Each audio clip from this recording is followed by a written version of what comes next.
মুশফিকুর রহিম আন্তর্জাতিক ক্যারিয়ারের শেষ দিকে শুধু টেস্ট ফরম্যাটেই খেলছেন। সমসাময়িক সহতীর্থীদের আহ্বানে খেলা ছেড়ে কোচের ভূমিকায় মিরপুর রোম অফ ক্রিকেটে দুজনের আলাপ, প্রতিপক্ষ নয়, বন্ধুত্বের আবহ। মাঠে বাংলাদেশের দলের warm up, fielding, fitness fitting অনুশীলন, বাইরে পাকিস্তান স্কোয়াডের ছোটাছুটি, ম্যাচ উইকেট তৈরি ব্যস্ততা মাঠকর্মীদের। দু দলের সদস্যরাই দেখে নিচ্ছেন কোন পিচে হবে প্রথম টেস্ট। বাংলাদেশের শক্তি পেসারদের ধরা, বিশেষ করে নাহিদ রানা এখন স্পটলাইটে। পিএসএলে চ্যাম্পিয়ন হয়ে ফিরেছেন স্পিড স্টার।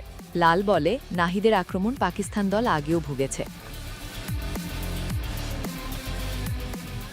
টেস্ট প্রত্যাবর্তনের অপেক্ষা তাসকিনের। সাদা পোশাকে ভিড়তে সর্বশেষ টি-20 সিরিজে ছিলেন বিশ্রামে। তার মতে শরীরটা লম্বা সময় পর টেস্টের স্বাদ নেবে। 3 পেসার খেললে নাহিদ, তাসকিন, শরীফুল আস্থা লাগতে পারে ম্যানেজমেন্ট।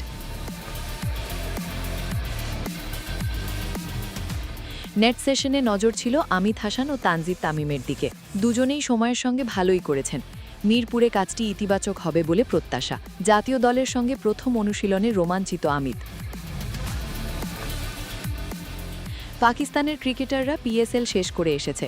অতিথিদের টেস্ট নতুন মিশন কোচ শান মাসুদের অধীনে। শান মাসুদের নেতৃত্বে এই দলে 4 নতুন মুখ। তবে আলোচনার কেন্দ্রে বাবর আজম। কয়েকদিন আগেই পিএসএল ট্রফি জিতে আছেন খুশি মেজাজে। ব্যাটিং ফর্মে দারুণ।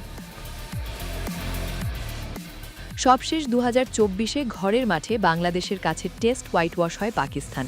এবার চ্যালেঞ্জের ভিন্ন লড়াই। শান মাসুদের দলের জন্য প্রতিশোধের মিশন।